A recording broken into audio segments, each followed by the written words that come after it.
صحابہ کرام علیہم رضوان فرماتے ہیں کہ حضرت صاحب بن معاذ رضی اللہ تعالیٰ عنہ کا جنازہ تھا۔ اللہ کے پیارے محبوب صلی اللہ تعالیٰ علیہ وسلم نے جنازے کی امامت فرمائی، اور جنازے کی امامت کے بعد ابھی نہ قبر کے تیار ہونے میں کچھ ٹائم باقی تھا، تو حضور زمین پہ تشریف فرما ہوئے۔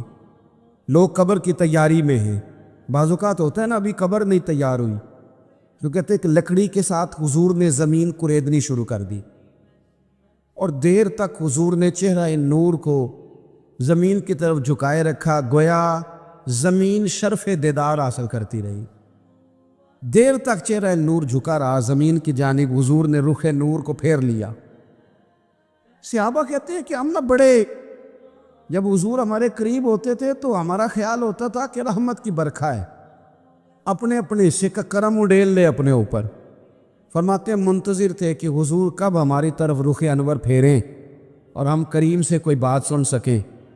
ارشاد فرماتے ہیں کہ ہم بڑے شدید منتظر تھے۔ دیر کے بعد نبی پاک علیہ الصلوۃ والسلام نے چہرہ انور اٹھایا، دیر کے بعد چہرہ انور اٹھایا۔ یہ دیکھیں تبلیغ ہو رہی ہے، اور جب حضور نے چہرہ انور اٹھایا تو آنکھوں میں آنسو تھے، رو رہے تھے، اور 3 دفعہ حضور نے فرمایا، چونکہ قبر تیار ہو رہی تھی، 3 دفعہ نبی کریم نے فرمایا لوگو قبر آخرت کی منزلوں میں سے پہلی منزل ہے، اس کی تیاری کر لو، اس کی تیاری کر لو، اس کی تیاری کر لو۔ 3 دفعہ حضور نے یہ جملے دہرائے۔ کیوں؟ ایک میں تبلیغ کرتا ہوں پر اس میں نہ درد ہے، نہ رونا ہے، نہ وہ لب و لہجہ۔ ایک حضور دعوت دے رہے ہیں قبر کی تیاری کی، لیکن اس میں آنسو ہے، اس میں خاص رغبت ہے غلاموں کے لیے۔ تو اپنی زندگی کے اندر جو ہمارا انداز تکلم ہے، ہمارا انداز گفتگو ہے، میں کہا کرتا ہوں کہ ہم نا دین کے لیے جب کلام کر رہے ہوتے ہیں تو شدت ہوتی ہے ہمارے جملوں کے اندر۔ بعض مقامات شدت کے ہوتے ہیں، آپ جہاد کی بات کر رہے ہیں، ناموس رسالت کی بات کر رہے ہیں، تو کسی جگہ آپ کے لب و لہجے کے اندر شدت کا ہو جانا برا نہیں ہے، بلکہ وہ اچھا ہے۔ لیکن میرے عزیز، ہر وقت ہی کچھ لوگ تلخ ہیں، انہیں کسی وقت بھی آپ ان سے ملاقات کر لیں وہ لوگ آپ کو پریشان ہی نظر آئیں گے۔ حضرت سیدنا عبداللہ ابن عمر رضی اللہ تعالیٰ عنہ روایت کرتے ہیں کہ نبی پاک صلی اللہ تعالیٰ علیہ وآلہ وسلم نے ارشاد فرمایا کہ جنت میں ایسے بھی کمرے ہوں گے، جنت میں کچھ ایسے کمرے، کچھ ایسے مکانات بھی ہوں گے کہ باہر کھڑے ہوں گے تو اندر نظر آئے گا، اور اندر کھڑے ہوں گے تو باہر نظر آئے گا۔ یعنی ایک تو تم آئینے لگاتے ہو نا، وہ دیواریں اتنی شفاف ہوں گی کہ اندر باہر سے ان کا حسن دکھائی دے گا۔ حضرت سیدنا مالک اشعری رضی اللہ تعالیٰ عنہ بیٹھے تھے، کہتے ہیں میں نے فوراً عرض کی حضور وہ ملیں گے کس کو؟ وہ جو اتنے حسین گھر ہوں گے کہ دیواریں ہی شیشے کی محسوس ہوں گی، اندر باہر سے حسن کے جلوے دکھائی دیں گے، حضور وہ ملیں گے کسے؟ تو اللہ کے پیارے محبوب علیہ السلام نے فرمایا وہ اس کو ملیں گے جو گفتگو اچھی کرے گا، جو گفتگو اچھی کرے گا، لب و لہجہ اخلاق والا ہو، گفتگو اچھی کرے گا، لوگوں کو کھانا کھلائے گا، اور جب لوگ سو رہے ہوں گے تو وہ اٹھ کے اپنے رب کی عبادت کرے گا۔ اس شخص کو وہ مکانات ملیں گے جن کی دیواریں آئینے کی مانند ہوں گی، جن کا حسن تازہ ہوگا، جن کو اللہ تبارک و تعالیٰ نے اپنے فضل سے مزین کیا ہوگا، سنوارا ہوگا۔ ہم اگر تھوڑی سی توجہ کریں نا، کئی دفعہ وقت گزر جاتا ہے، لہجہ نہیں بھولتا، لہجہ یاد رہتا ہے۔ آپ تو 2 منٹ کے لیے غصے میں تھے نا، تو آپ نے کوئی بات کر دی کسی غریب کو، کسی شخص کو، آپ غصے میں تھے، آپ نے کہہ دیا، اس بیچارے نے سن لیا، لیکن وہ باتیں اسے سونے نہیں دیتی، بار بار یاد آتی۔ کوئی آپ کے ساتھ تلخ کلام کر دے نا، کبھی تلخ گفتگو کر دے، بندہ جب سامنے آتا ہے وہ باتیں یاد آ جاتی ہیں، تکلیف ہوتی ہے، اور وقت گزر جاتا ہے۔ لڑائیاں ہمیشہ چل نہیں سکتی۔ لڑائی کتنی دیر کی ہوتی ہے؟ 1 دن کی، 2 دن کی۔ قتل بھی ہوں تو اگر قاتل کو پھانسی بھی ہو جائے تو پھانسی کے بعد بالآخر لڑائی تو ختم ہو ہی گئی نا۔ لڑائی ہمیشہ چلتی، تلخی ہمیشہ چل سکتی نہیں۔ تلخی روٹین میں چلنے والا سکہ، کوئی سکے روٹین میں چلتے وقتی ہوتے، یہ جو غصے کا لب و لہجہ ہے، تلخی کا سکہ، یہ بھائی روٹین میں نہیں چلتا، اس نے ایک نہ ایک دن ختم ہو جانا ہے، روٹین میں پیار ہی چلتا ہے۔ حضرت جابر ابن عبداللہ کہتے ہیں حضور پہلے دن مدینہ منورہ آئے، میں زیارت کے لیے گیا تو میں نے مسکراتے دیکھا، 10 سال میں دیدار کرتا رہا، اور وصال سے چند دن پہلے بھی میں نے زیارت کی تو مدینے والے محبوب کو مسکراتے ہوئے ہی دیکھا ہے۔ یہ جو آپ کا لب و لہجہ ہے نا، اخلاق والا، حسن والا، مسکرانے والا، یہ لب و لہجہ نا ذرا لمبا چلتا ہے، یہ روٹین ہے، یہ روز چلے گا۔ یہ سکہ وہ ہے جو رائج الوقت رہتا ہے، یہ کبھی بھی ختم ہونے والا یہ خزانہ ہے۔ تو یہ جو آپ کا تلخ لب و لہجہ ہے، یہ روٹین نہیں۔ عارف رومی رحمۃ اللہ علیہ فرماتے ہیں کہ وہ مثال دینے کے لیے بات سمجھاتے ہیں، فرماتے ہیں ایک شخص جنگل میں لکڑیاں کاٹنے جایا کرتا تھا تو شیر سے دوستی ہو گئی، یعنی ڈائریکٹ بادشاہ سے دوستی ہو گئی، اور بادشاہ بھی وہ جو جنگل کا بادشاہ ہے، جنگل کے بادشاہ سے دوستی ہو گئی۔ اب وہ لکڑہارا غریب آدمی تھا، لکڑیاں تو کاٹنی ہوتی تھی، تو وہ جنگل کا بادشاہ اعلان کر دیتا جانوروں کو کہ میرا دوست ہے، ایک تو کوئی تنگ نہ کرے، اور دوسرا یہ کہ سب لوگ مل کے اس کے ساتھ تعاون کرے۔ کبھی کوئی جانور لکڑیاں اکٹھی کراتا، کبھی کوئی اپنی پشت پہ گدھا، بیل، گھوڑا، خچر رکھ کے وہ لکڑیاں باہر چھوڑنے آتا۔ تو اب اس کی بڑی دھوم مچ گئی جنگل کے اندر، لکڑہارا مزدور تھا، وہ بادشاہ سے دوستی کر کے بادشاہ ہی بن گیا۔ وہ گھر آ کے نا بیوی کو اکثر بتاتا کہ میرا ایک دوست ہے، میں جاتا ہوں تو ساری پہلے ہی مخلوق کھڑی ہوتی ہے میرے استقبال کے لیے، دوستی جو بڑے سے ہو گئی ہے۔ بنا ہے شاہ کا مصاحب تو پھرے ہے اتراتا، وگرنہ شہر میں غالب کی آبرو کیا ہے۔ ہمیں تو پوچھتا ہی کوئی نہیں، یہ تو بنا ہے شاہ کا مصاحب تو پھرے ہے اتراتا، وگرنہ شہر میں غالب کی آبرو کیا ہے۔ تو وہ لوگوں کو بتاتا، بیوی کو بھی بتاتا دوست ہے، تو بیوی کہنے لگی اتنی تو تعریفیں کرتا، یہ نہیں بتایا کہ وہ جنگل کا شیر ہے، بس میرا دوست بتا دیا۔ بیوی کہنے لگ گئی کہ تو اتنا جو اس کا ذکر کرتا ہے تو کسی دن بلا نا، بلا کسی دن تاکہ اس کی دعوت کریں۔ اب اس نے پھر نہ اس کو پردے میں رکھا، کیا کہتے ہیں آج کل سرپرائز دینا ہے، ان کا سرپرائز دینا ہے جی، پردے میں رکھا کہ وہ شیر ہے۔ تو وہ بلا لیا گھر، اب اس کے لیے کچا گوشت، ظاہر ہے شیر نے کچا گوشت سکھانا تھا۔ وہ کہنے لگی پکانا کس طرح کا ہے؟ وہ کہنے لگا جب وہ آئے گا پھر بتاؤں گا۔ اب وہ کچا گوشت 2-3 بکرے ذبح کر کے ڈال دیے، وہ آ گیا شیر۔ عارف رومی کہتے ہیں جب وہ آیا نا تو اس کی بیوی نے دیکھا، اس نے ایک سخت جملہ کہہ دیا، کہنے لگی اوہو میں سمجھی تھی پتہ نہیں کون ہے، اس طرح کے درندے تیرے یار ہیں، کتے بلے دوست بنائے ہوئے ہیں، یہ کیا بات ہوئی؟ خیر وہ شیر نے سن لیا، گوشت کھایا، وہ چلا گیا۔ اگلے دن لکڑہارا لکڑیاں کاٹنے گیا تو شیر نے ملاقات کرتے ہی لکڑہارے سے کہا کہ یہ نا کلاڑی اٹھا اور میری پشت پہ نا ایک زخم کر دے۔ اس نے کہا نہیں میں یہ کام نہیں کرتا، تو میرا دوست ہے۔ اس نے کہا سن بھائی، میں نے پیار سے کہا ہے تو مان جا، ورنہ میں ہوں شیر، میں نے تجھ سے منوا ہی لینا ہے، میں کوئی تکلیف دوں گا مناسب نہیں، تو کر۔ اس نے کلاڑی اٹھائی اور اس کی پشت پہ ایک زور سے زخم لگا دیا، خون بہنے لگا۔ اس نے کہا تو نے آج کے بعد آنا ہے، لکڑیاں کاٹنی ہے، تجھے کوئی کچھ نہیں کہے گا، بس یہ ایک حکمت تھی جو میں نے کیا ہے۔ قصہ مختصر، وہ آتا رہا، لکڑیاں ملتی رہی، خدمت بھی ہوتی رہی، 6-8 ماہ گزر گئے۔ ایک دن شیر اس سے کہنے لگا یہ میرے ذرا بال اٹھا کے دیکھ، وہ جو تو نے زخم لگایا تھا وہ کہاں پہ ہے؟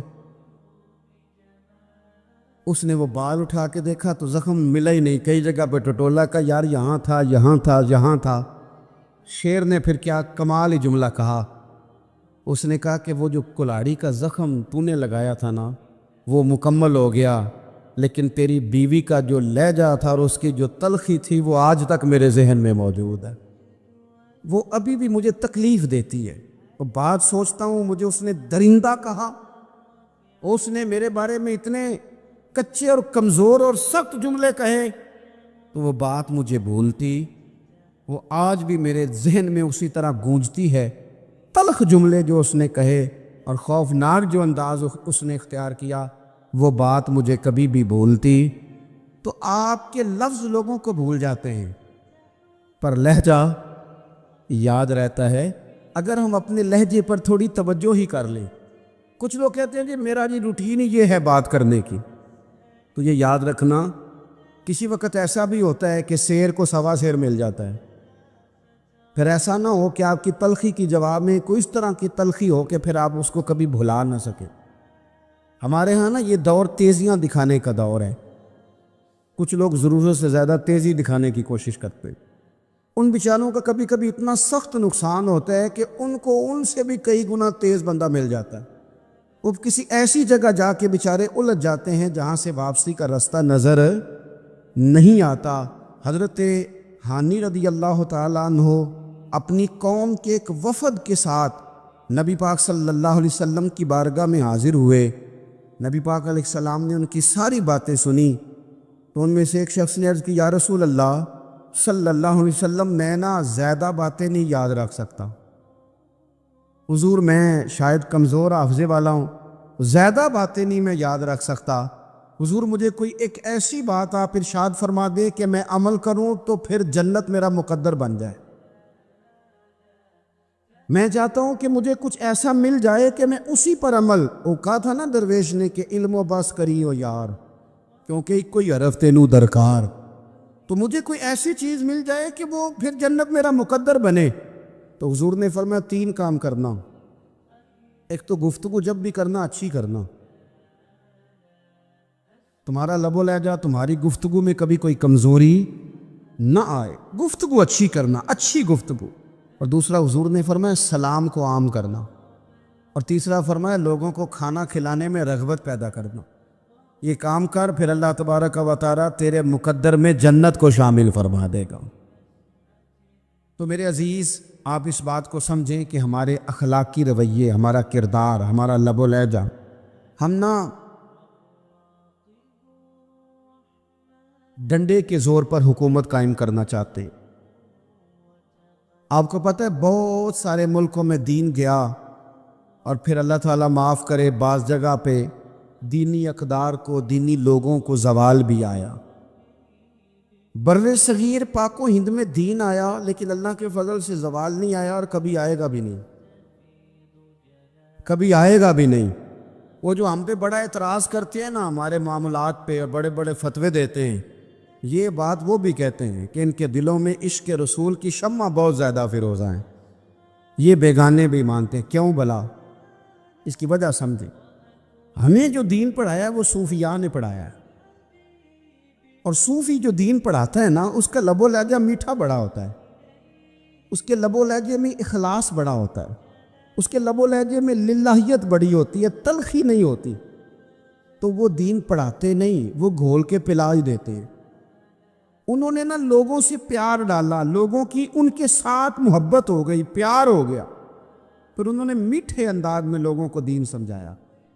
لیکن ذرا صحابہ کرام کہاں کہاں امام حسن اور حسین کو یاد کرتے اور کس طرح وہ موقع بناتے یاد کرنے کی۔ حضرت عبداللہ ابن عمر حضرت عمر کے صاحبزادے ہیں، یہ میرے سامنے ترمذی شریف پڑھی ہے۔ تو ان سے کسی بندے نے مسئلہ پوچھا، کوفے کا رہنے والا تھا وہ شخص، کہنے لگا حضرت جی یہ مکھی کا خون لگ جائے کپڑوں کو تو نماز ہو جاتی ہے، یا مچھر کا خون لگ جائے تو نماز ہو جاتی ہے؟ مسئلہ پوچھا تھا نا تو چاہیے تھا جواب دیتے، ہوتی ہے کہ نہیں ہوتی؟ حضرت عبداللہ ابن عمر کے چہرے پہ جلال آیا، فرمانے لگے تم نے مصطفیٰ کا نواسہ شہید کر دیا ہے، اب مکھیوں کے خون کا مسئلہ پوچھتے ہو؟ حضور کا نواسہ شہید کر کے تو مچھروں کے خون کے مسئلے پوچھتے ہو؟ اتنے نیک ہو گئے ہو؟ آپ فرمانے لگے تم نے تو اس حسین کو شہید کیا کہ جن کے بارے میں میرے نبی پاک نے فرمایا تھا حسن اور حسین دنیا میں میرے پھول ہیں۔ دیکھیں سوال کیا پوچھا اور جواب کیا دیا، فرمایا حسین کو شہید کر کے تو اب تم یہ مسئلہ پوچھنے لگے ہو کہ مکھی اور مچھر کے خون کے ساتھ نماز ہو جاتی ہے کہ نہیں ہوتی؟ کس کس موقع پر اور کس کس رنگ میں صحابہ یاد کرتے۔ حضرت سیدنا ابو بکر صدیق نے دیکھا کہ سیدنا علی المرتضیٰ رضی اللہ تعالیٰ عنہ امام حسن کے ساتھ گلی میں گزر رہے ہیں، غور سے ابو بکر صدیق امام حسن کی زیارت کرنے لگے۔ اور پھر کہنے لگے علی ایک بات کروں ناراض تو نہیں ہو جائیں گے؟ حضرت مولا علی کا بھی تجسس بڑھ گیا، کہنے لگے اب آپ کو کرنی پڑے گی، میں نہیں ناراض ہوتا پر کریں کیا بات ہے؟ تو فرمانے لگے علی حسن کا چہرہ تیرے ساتھ تو بالکل بھی نہیں ملتا۔ حضرت علی نے غور سے دیکھا تو فرمانے لگے حسن تو سارے کا سارا مدینے والے محبوب کے ساتھ شباہت رکھتا ہے، سارا ہی حضور کے ساتھ ملتا ہے، سارا ہی چہرہ، آنکھیں بھی حضور پہ، ناک بھی حضور پہ، ان کے لب ہائے مبارکہ بھی سارا ہی حسن میرے نبی پاک کے ساتھ ملتا ہے۔ اور یہ تو ابو بکر کی بات ہے نا۔ حضرت عمر فاروق رضی اللہ تعالیٰ عنہ نے نا جب بدر والوں کو تحفے دینے شروع کیے نا تو شاہ ولی اللہ صاحب لکھتے ہیں کہ ان کی خدمتیں زیادہ تھی نا، جو بدر سے جنگ کرتے آ رہے تھے تو سب کو ہزار ہزار دیے، اپنا بیٹا بھی شامل تھا، انہیں بھی 1000 دینار دیا، پر امام حسن حسین آئے تو 2,000 دینار دیے، 2,000 دینار، دو اپنی عقیدت کو کبھی کچا نہ ہونے دینا ورنہ آپ کا مزہ خراب ہو جائے۔ 2,000 دینار۔ حضرت عبداللہ ابن عمر نے گھر جا کے اماں کو شکایت کی کہ اماں میں تو نبی پاک کے زمانے میں جہاد کرتا تھا اور حسن حسین تو بچے تھے، مدینہ شریف کی گلیوں میں کھیلا کرتے تھے، پر میرے ابا جی مجھے سنگل دیتے ہیں، انہیں ڈبل دیتے ہیں۔ اماں کہنے لگی پتر اگر تیرے ابا کا موڈ ٹھیک ہوا تو بات کروں گی، ورنہ مجھ سے نہ امید رکھنا کہ عمر سے بات کروں۔ شام کو سیدنا فاروق اعظم رضی اللہ تعالیٰ عنہ تشریف لائے تو آپ کی اہلیہ نے نا موڈ اچھا دیکھا تو جناب عمر فاروق رضی اللہ تعالیٰ عنہ کی خدمت میں کہنے لگے چھوٹی سی بات کرنی تھی، بچوں کو پیار ہوتا ہے وہ محبت کے ساتھ کچھ باتیں کر دیتے ہیں، آپ کا شہزادہ کہتا ہے کہ آپ حسن حسین کو ڈبل دیتے ہیں اور مجھے سنگل دیتے ہیں۔ جناب فاروق اعظم اسی وقت فرمانے لگے بلاؤ عبداللہ کو، بلاؤ حضور، وہ تو انہوں نے ویسے ہی بات کی تھی، فرمایا کچھ نہیں کہتا، بلاؤ تو صحیح نا۔ بلایا، جناب عبداللہ ابن عمر آ گئے، فاروق اعظم نے تقریر شروع کر دی، خطبہ اہل بیت پڑھنے لگے، شان اہل بیت بیان کرنے لگے، عظمت اہل بیت کا قصیدہ حضرت سیدنا عمر فاروق بیان کرنے لگے۔ کہنے لگے یہ تو نے کیا کہا پتر کہ حسن حسین کو ڈبل ملا ہے؟ فرمایا تیری خالہ کا نام بھی زینب ہے، تیری خالہ کا نام بھی ام کلثوم اور رقیہ ہے، بتا کیا تیری ماں کا نام بھی فاطمہ الزہرا ہے، تیرے باپ کا نام بھی علی المرتضیٰ ہے، کیا تیری نانی بھی ختیجہ ہے؟ او پتر بول کے بتا کیا تیرے نانے کا نام بھی محمد مصطفیٰ ہے؟ بول کے بتا نا۔ وہ کسی پنجابی کے شاعر نے امام حسن حسین کی بات کی تھی، اس نے کہا تھا باپ جنہاں دا کل ایمان بن کے لڑدا رہیا سی ہر میدان اندر۔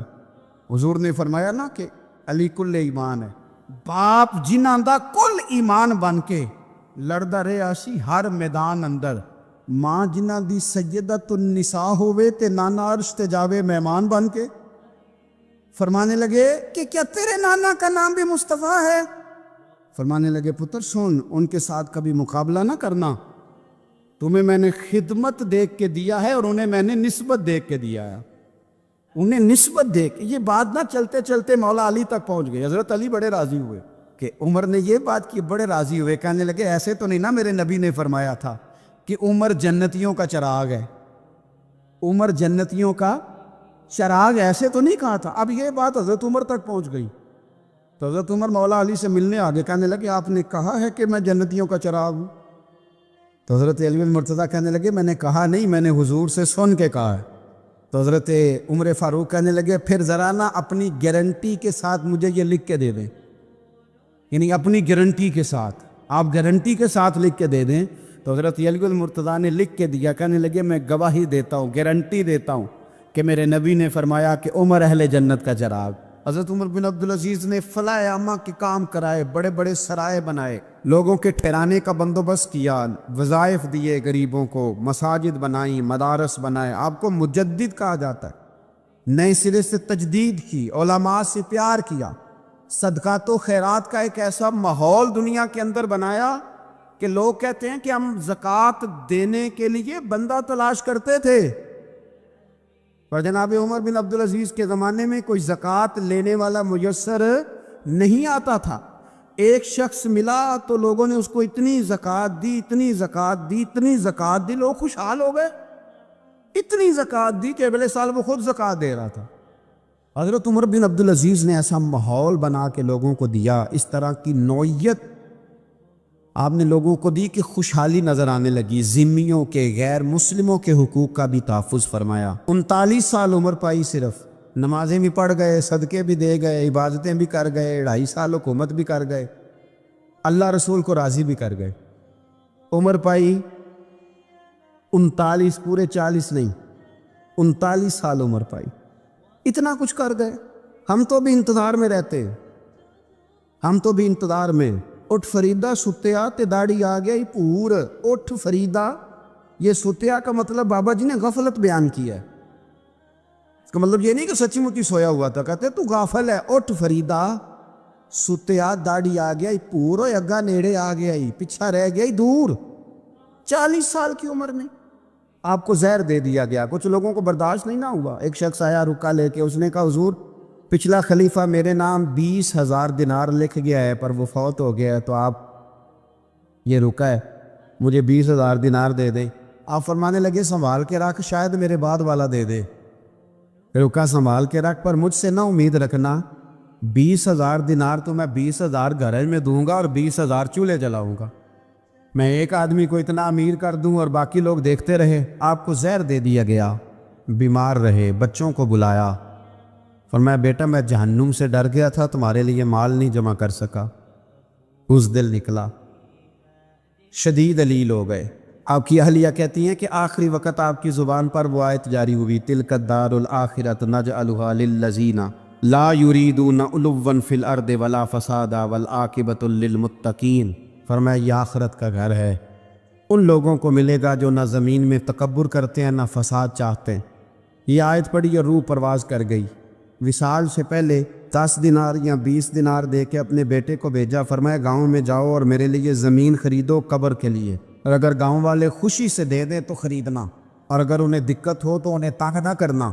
10 دینار کی زمین خریدنے کے لیے جب بیٹا جانے لگا تو اس نے کہا حضور کچھ لوگوں کی خواہش ہے کہ آپ کا جسد خاکی مدینے لے جایا جائے اور نبی پاک علیہ السلام کے پہلو میں آپ کو دفن کیا جائے۔ آپ فرمانے لگے پتر میں اس قابل نہیں ہوں کہ حضور کے ساتھ دفن کیا جائے، نہ میں اس قابل نہیں ہوں۔ اس طرح کرنا، میرے پاس حضور کے کچھ ناخن اور بال ہیں، جب میرا انتقال ہو جائے تو میری قبر میں رکھ دینا۔ اور پھر حضرت عمر بن عبدالعزیز نے فرمایا مجھے نہ سستا کفن دینا 2 دینار کا، اس سے زیادہ کفن نہ دینا، 2 دینار کا کفن۔ حضور آپ کا مال ہے کچھ پڑا ہوا تو اس میں سے اچھا کپڑا خریدا جا سکتا ہے۔ فرمایا نہ بھائی 2 دینار کا کفن خریدنا۔ حضور کیوں؟ فرمایا اس لیے کہ اگر میں نیک ہوا تو اللہ مجھے جنت کا لباس عطا فرما دے گا۔ بخاری کی حدیث، مسلم کی حدیث، نبی پاک صلی اللہ علیہ وسلم نے 4 رکعتوں والی نماز پڑھائی تو 2 رکعتوں پہ سلام پھیر دیا۔ صحابہ خاموش ہیں سارے، چپ، ہم نہیں بولتے۔ ایک صحابی تھے، ان کا نام تھا حضرت ذوالیدین رضی اللہ تعالیٰ، ان کے ہاتھ ذرا لمبے تھے۔ تو ایک دن حضور نے فرمایا یا ذوالیدین، او لمبے ہاتھوں والے۔ کوئی پوچھتا آپ کا نام کیا ہے تو کہتے نام وہی ہے جو نبی پاک نے رکھ دیا۔ 2 ہاتھوں والے نام پڑ گیا، باقی سارے لوگ خاموش بیٹھے، کوئی نہیں بولا۔ یہ ذرا سادے آدمی تھے، بولے لیکن بڑے ادب اداب کا خیال رکھ کے بولے، اٹھے، بات ساری اللہ کریم پہ ڈال دی۔ کہنے لگے یا رسول اللہ، اللہ نے نماز چھوٹی کر دی ہے یا اللہ نے آپ کو بلا دیا ہے؟ اللہ نے نماز چھوٹی کر دی ہے یا آپ کو بلا دیا ہے؟ تو حضور فرمانے لگے کیا ہو گیا ہے؟ حضور مجھے لگتا ہے آپ نے 2 رکعتیں پڑھائی ہیں۔ نبی پاک نے فرمایا کیوں بھی ابو بکر کتنی پڑھائی ہیں؟ عرض کی حضور مجھے کوئی نہیں پتا، مجھے نہیں پتا، میں تو پڑھنے آیا ہوں، کو رکھتے کتنی تھوڑی ہے، جتنی پڑھاؤ گے چپ کر کے پڑھ لیں گے۔ اب کسی بابے کی بات کر لوں، بغیر حدیث کے کری جائے تو لوگ پریشان ہوتے ہیں نا۔ حدیث پڑھ لی، اب کسی بابا جی کی بات کر لے۔ ایک بابا جی بولے، وہ دور کوٹ مٹھن جی، کہنے لگے نماز پڑھا کہ میں تیمل ویکھاں، نماز پڑھا کہ میں تیمل ویکھاں، مینوں کعبہ بھول گیا آئی، بھول گئیاں نی سب سوم صلاتاں، ایکو یار دا فکر پہ آئی۔ نماز پڑھا کہ میں تیمل ویکھ، کتنی پڑھی ہیں حضور؟ مجھے کیا پتا ہو، مجھے کیا پتا حضور؟ فرمایا یہ کہتا 2 پڑھی ہیں حضور، لگتا ہے کوئی مسئلہ ہے پر پتا کوئی نہیں، آپ کو ہی پتا ہے۔ حضور نے فرمایا عمر تو بتا کتنی پڑھی؟ عرض کی حضور مجھے نہیں پتا، نہ ہمارا مزاج ہی نہیں، اتنی توجہ کون رکھے، ہم تو سیدھی دیکھیں نا۔ اقبال بھی بڑا شاندار ہے، ہر جگہ ہی گھس جاتا ہے، کیا کریں بغیر اقبال کے بھی گزرا نہیں جاتا۔ اقبال بھی بول پڑے، کہنے لگے اذاں تو ازل سے تیرے عشق کا ترانہ بنی، اذاں تو ازل سے تیرے عشق کا ترانہ بنی، اور نماز تو اس کے نظارے کا ایک بہانہ بنی۔ تو نبی کریم علیہ السلام نے فرمایا عمر تمہارا کیا خیال ہے؟ حضور کو نہیں پتا۔ عثمان تم؟ عرض کی حضور مجھے کیا پتا ہو، ہمارے تو اللہ تعالیٰ خیر کرے شاگرد ہمیں بڑے مشورے دے لیتے ہیں، مرید آج کل بڑے سیانے ملتے ہیں، وہ پیروں کو کئی دفعہ بڑی بڑی زبردست سٹوریاں سنا جاتے ہیں۔ حجت الوداع کا خطبہ تھا، خطبہ حجت الوداع نبی پاک دے رہے تھے۔ 9 ذی الحج کو ہوتا ہے خطبہ، جمعے کا دن تھا، ذی الحج کا مہینہ تھا، قربان جاؤں صحابہ کی غلامی پہ۔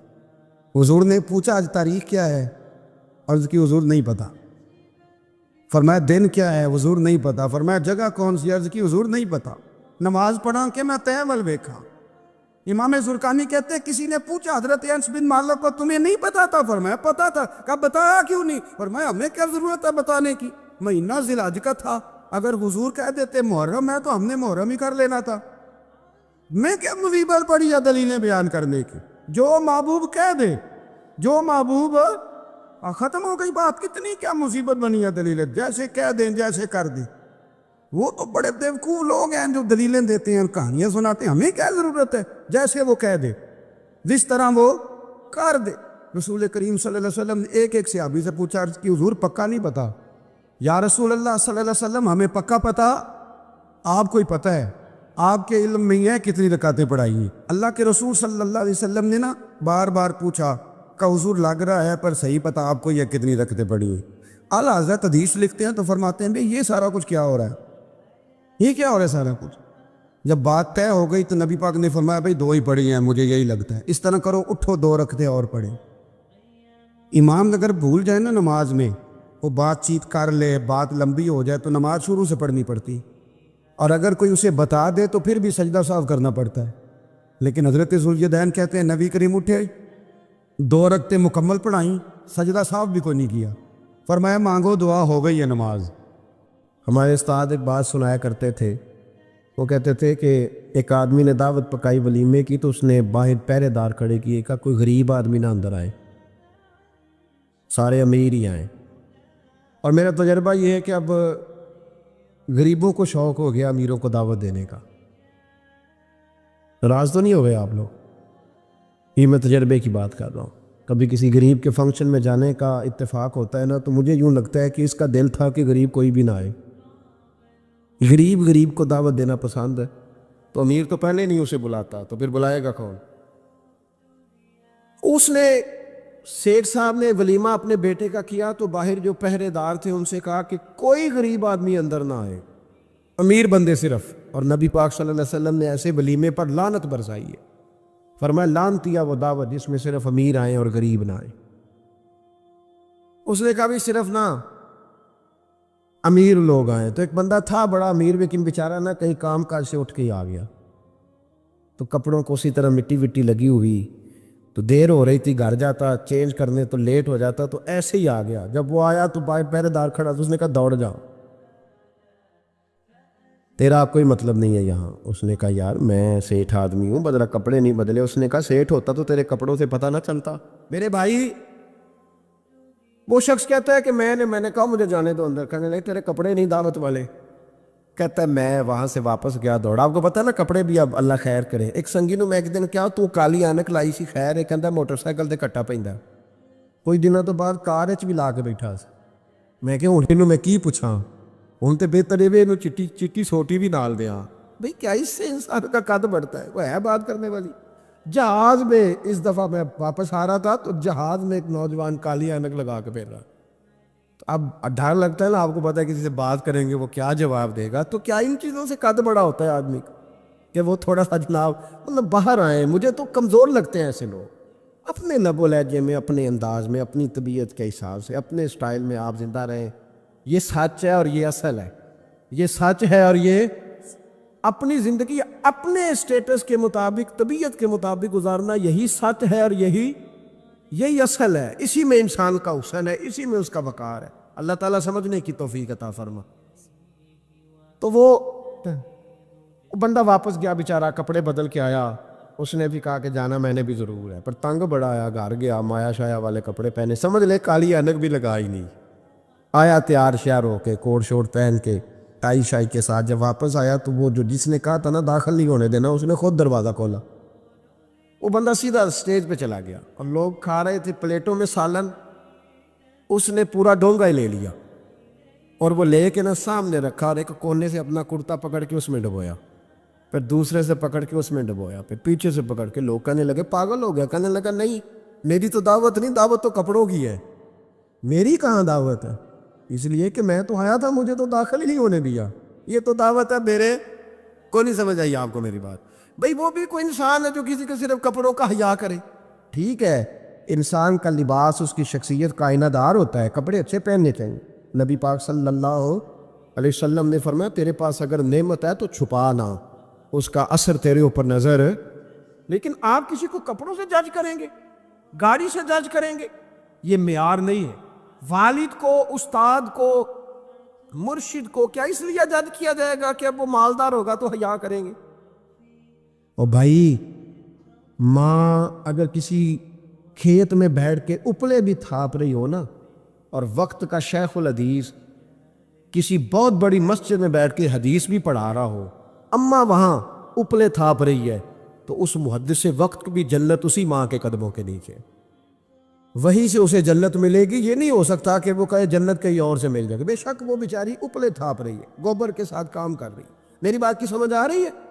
بزرگوں کا اکرام کریں، احترام کریں، ان کو ادب دینا سیکھیں، ان کے ساتھ لحاظ والا رویہ اختیار کریں۔ نبی کریم علیہ السلام کے صحابی حضرت ابو ہریرہ رضی اللہ تعالیٰ عنہ فرماتے ہیں کہ حضور سید عالم علیہ السلام کے پاس میں بیٹھا تھا تو چند نوجوان حضور کے پاس بیٹھے تھے، جہاں ہم بیٹھے تھے وہاں جگہ کچھ تنگ تھی، ایک بزرگ آ گئے سفید داڑھی والے، انہوں نے سلام لی، نبی پاک علیہ السلام نے سلام کا جواب دیا تو حضور نے نوجوانوں پہ 2-3 دفعہ نظر ڈالی، وہ بیٹھے رہے، ان کو جگہ نہیں دی، تھوڑے سمٹے نہیں، تو کہتے ہیں رسول پاک علیہ السلام نے بات کی تو میں کانپنے لگا، اللہ کے حبیب نے فرمایا من لم یرحم صغیرنا ولم یعکر کبیرنا فلیس منا، فرمایا جس کو چھوٹے پہ شفقت نہیں کرنی آتی اور جس کو بڑے کی عزت نہیں کرنی آتی، اس کا تو ہم سے تعلق ہی کوئی نہیں، فلیس منا، وہ ہم میں سے،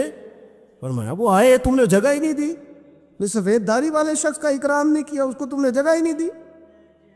اور ہم لوگ یہ سمجھتے ہیں، یہ نوجوان بھی سمجھتے ہیں کہ ہم نے کون سا بوڑھے ہونا ہے، ہم نے کون سا بوڑھے ہونا، ہم نے تو سدا جوان ہی رہنا ہے۔ ایک کلرک نے نا ایک دفعہ کسی بہت بڑے رائٹر کو کہہ کہ اپنے نام سمیت، اس نے کہا تھا میرا نام، ایڈریس، فون نمبر سمیت یہ بات اپنے کالم میں درج کر دو۔ اس نے کہا کہ میں کلرک تھا، تنخواہیں وغیرہ دیتا تھا، کسی بینک میں یا کسی ایسے ادارے میں ملازم تھا جہاں میں وہ چیزیں دیا کر، تو کہتے ہیں کہ میں وہاں یہ کام کرتا تھا تو بوڑھے لوگ، آپ کو پتہ ہے ضعیف لوگ آتے ہیں بیچارے پینشن لینے، کسی بچے کی منت کرتے ہیں، وہ لے کے جاتا ہے، بابا جی کو یہ بھی نہیں پتہ انگوٹھا کہاں لگانا، فارم کیسے فل کرنا ہے، تو یہ سرکاری عہدوں پہ بیٹھے لوگ معاذ اللہ تنگ ہوتے اور کئی دفعہ غلط جملے استعمال کرتے، تو کہا کرتا تھا کہ میں بڑا سخت رویہ رکھتا تھا، اب میری بھی پینشن ہو گئی ہے، اور اب جب میں خود لینے جاتا ہوں نا تو کہتے جتنے دھکے میں یہ تھے اس سے 11 گنا کھا چکا ہوں، پر معافی کوئی نہیں مل رہی۔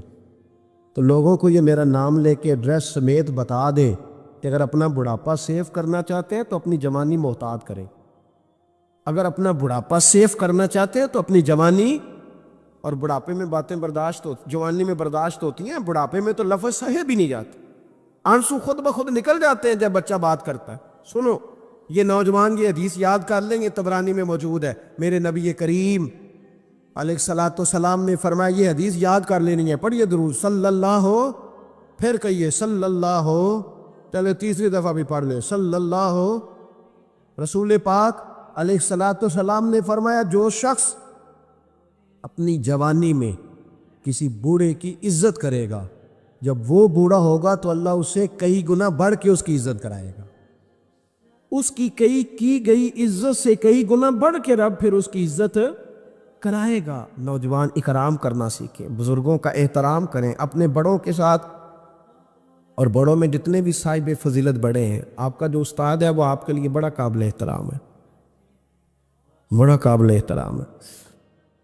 میں ماسٹر کی ڈگری لینے کے بعد اب بھی کبھی گاؤں میں اپنی پرائمری کے ٹیچروں کو دیکھتا ہوں، اب بھی تو احساس پیدا ہوتا ہے کہ یہ اگر ہمیں وہ الف با تا سا نہ پڑھاتے، شروع کی کتابیں یہ المدہ عام نہ پڑھاتے، تو پھر اس سے آگے بھی ہمیں پڑھنا نہ آتا۔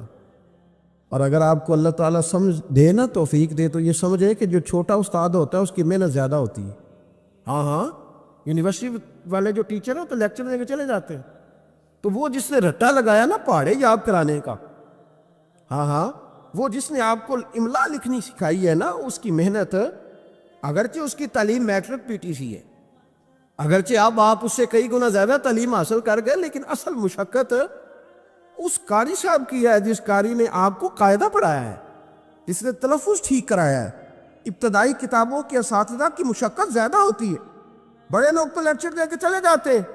تو بھائی ادب کرنا سیکھے۔ میرے رسول پاک صلی اللہ علیہ وسلم نے ارشاد فرمایا، حضور فرمانے لگے، ایک تیرا باپ وہ ہے جس کی صلب سے تو پیدا ہوا، اور ایک تیرا باپ وہ ہے جس نے اپنی بیٹی دے کے تجھے بیٹا بنایا، اور فرمایا ایک تیرا باپ وہ ہے جس نے تجھے تعلیم دی۔ وہ تیرا باپ ہے، اس کا اکرام کر، اس کا ادب۔ اور حضرت مولا علی شیر خدا نے تو شیروں جیسی بات ہی کر دی۔ بڑے لوگ بڑی بڑی باتیں، اتنی بڑی بات اس موضوع پر میں نے تلاش کیا ہے، میں نے بڑے لوگوں کو پڑھا ہے اس عنوان پر، لیکن اتنی بڑی بات کہیں نہیں ملی۔ حضرت علی المرتضیٰ رضی اللہ تعالیٰ عنہ فرمانے لگے، جس نے مجھے ایک حرف سکھایا ہے وہ میرا استاد ہے، اگر وہ چاہے تو مدینے کے چوک میں کھڑا کر کے مجھے بیچ دے، میں اس کے ہاتھوں بکنے کو بھی تیار ہوں۔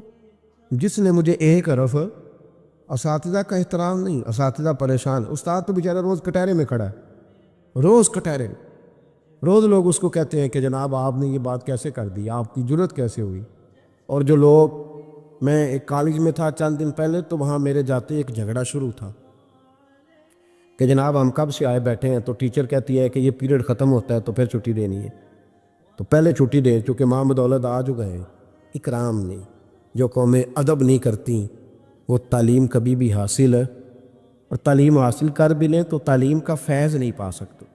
فیض ادب سے ملتا ہے۔ امام اعظم ابو حنیفہ، امام ابو یوسف سے کسی نے کہا کہ یہ امام اعظم کیوں ہیں؟ فرمانے لگے یہ بڑے امام اس لیے ہیں کہ بڑا ادب کرتے تھے، بڑے اس لیے ہیں کہ بڑا ادب۔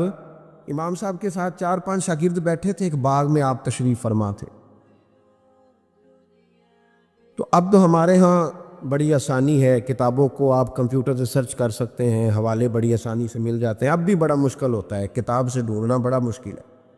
ہم اپنے طالب علموں کو کبھی کہتے ہیں نا صرف کتاب ہی ڈھونڈ کے دے دو، تو وہ کہتے ہیں جی اس کو آپ لگایا ہی حروف ترجیح کے حساب سے کریں تاکہ ہمیں یہ مشقت نہ کرنی پڑے۔ آپ اس کو حروف ترجیح کے مشورے دیتے ہیں۔ کوئی کہتا ہے جی آپ فن کے لحاظ سے کتاب میں حدیث علیحدہ رکھا کریں، تفسیر علیحدہ رکھا کریں تاکہ ہمیں کوئی حرکت نہ کرنی پڑے۔ مشورے دیتے ہیں، چلو اچھے بچے بھی ہوتے ہیں، سارا کچھ ساتھ ساتھ ہی ہے۔ تخریج کا کام کرنا بڑا مشکل ہے آج بھی۔ جب آپ نے صحیح مطالعہ کرنا ہو تو پھر موبائل بند کر کے ہی ہوتا ہے۔ جب آپ نے کسی چیز پہ ریسرچ کرنی ہے، اس کو ہر لحاظ سے اور ہر زاویے سے آپ پڑھنا چاہتے ہیں، پھر یہ مشقت والا کام۔ اس زمانے میں زیادہ مشقت ہوتی تھی، گرمی بڑی سخت تھی، تو امام اعظم رحمۃ اللہ علیہ نے 2-3 شاگرد منگا لیے۔ اب بڑی ساری سہولیات ہیں، جب ہم کو صفحہ 2-3 صفحے محفوظ کرنا چاہتے ہیں تو اس کا طریقہ ہم یہ رکھتے ہیں کہ ہمارے پاس پنیں ہوتی ہیں، پن لگا لی، اتنے صفحے سائڈ پہ کر لیے، پھر بہت ساری آسانیاں ہیں۔ اس زمانے کے اندر بڑا مشکل ہوتا تھا، کچھ کاغذ بھی بڑا مہنگا تھا، چیزوں کو سمیٹنا، اور اگر کچھ چیز بکھر جاتی تھی دوبارہ حاصل کرنا ایک مشقت والا کام۔ تو امام صاحب رحمۃ اللہ علیہ باغ میں بیٹھے تھے، کچھ حدیثوں پر کام ہو رہا تھا، ان کی جو روایات تھیں اس کے راوی جو تھے وہ مرتب کیے جا رہے تھے، چیزوں پر فقہ کے اصول بنائے جا رہے تھے۔ شاید 2-4-5 شاگرد بھی بیٹھے تھے، باغ کے ساتھ کچھ بچے کھیل رہے تھے، گیند گری ایک بچے کی۔